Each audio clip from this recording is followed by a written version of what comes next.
Here's a couple of things that should be done. We should have positive pressure air aluminum Kevlar trailers and tents for room isolation as soon as someone's positive for testing.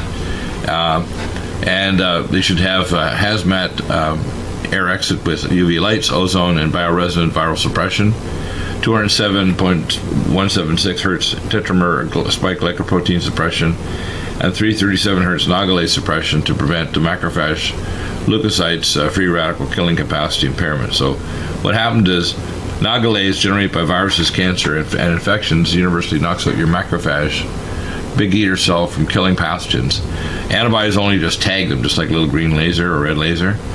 And the 207 tetramer frequency will actually disrupt the viral attachment to the ACE receptor 2 on the airways. Number 2, telemetry, FiO2, which is oxygen by BiPAP, or basically better than CPAP. BiPAP means when you breathe out, there's no resistance. When you breathe in, you get airflow to maintain the airway. And CO2 concentrations, you can monitor that with oximetry. And the ratio determines if you're okay or if you're starting to deteriorate. They can zip in there and grab a person if they need to take them off to the hospital and intubate them. They also should monitor bioimpedance, so these little units that could have that. Number 3, trailer 3 should have at least 3 rooms. A small little lab with PCR biophilia tracker ×3 bioresonant testing, and a little micro test to measure mitochondrial function like 8-hydroxy 2'-deoxyguanosine and other glucose free radical markers. Those tests can be done like as a quickie test to determine if someone is deteriorating or not when the mobile hazmat teams come by the trailer. And the trailers can be parked anywhere, by someone's home, by Walmart, by a post office, by a hospital, or remote areas. They can be shipped all over the world, and they can be blown up. They can be a blown up trailer, so they're on wheels, but they're blown up. So I call them the life-isolation, or they're an isolation trailer, but they'll help. Here's an example of one that was developed by Syncrude up in for decontamination. Here's another trailer that was put together, coronavirus in the U.S., and it looks kind of plain. You can have them so they're really nice, that they actually have, good windows and beds, and they're very livable.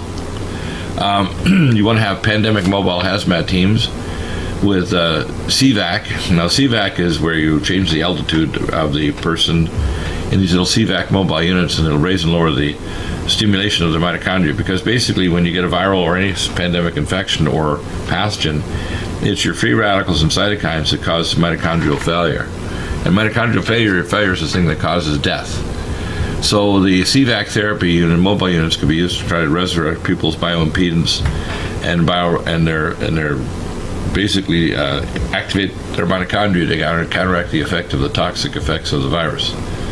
We don't have safe transport to isolation to ICU, and monitoring and testing and life isolation people. So these mobile teams could zip around from one place to another and go to these mobile units and monitor them in real time by telemetry. We want to have daily biophilia SARS-CoV bioresonance testing, PCR rapid tests, not just a slow one, but one that you can do within, say, 30 minutes. Clinical history combined with bioresonant monitoring of those other parameters I mentioned, the FiO2 and oximetry level, as well as bioresonance, bioimpedance, to make sure that people are staying stable and not deteriorating. If there's parameters are changing, they need to be grabbed and put into a higher level of care, say in hospital, and be ventilated.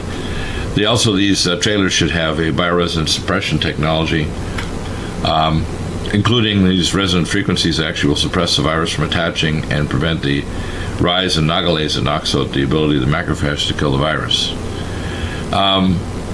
We want viral gene clade analysis, and we'll show this here, some of the data from nextstrain.org. You want to have this developed in an artificial intelligence GPS tracking model, so you not only track the genetics and the clades, but also track the subclades, because it's going to continue mutating into more and less lethal strains, and it's going to change its particular characteristics. We now know it affects almost every organ, not just the lungs. It'll go to the heart, lung, kidneys, etc. You want to broadcast viral suppression bioresonance frequencies to cities, towns, and areas of the spread of the cases. The bioresonant frequencies can actually be used to radionically suppress the virus. This was researched by Russia going back 50, 60 years, and America. We have technology to do bioresonant viral suppression. And I have those frequencies based on equations of Linus Pauling, Dr. Nesterov at the Nonlinear Institutes, the ISHA, and Netherlands, etc. This is an example of an isolation tent system from Israel. You can see it uses this for an ICU. So you can have it inside a tent or hospital, a little isolation unit. This is another picture of their isolation units there by a company called IsoArc. This shows you a hazmat, a head-to-toe body bioprotective suits, which we, by the way, have. One's below 5'8" and over 5'8" in height. My son managed to track those down and get them. We have them right away. Those will be up at nutrimedical.com shortly. Our COVID-19 map shows basically everywhere in the world is being affected. It's not in every place in Africa yet or in South America, but it's getting there.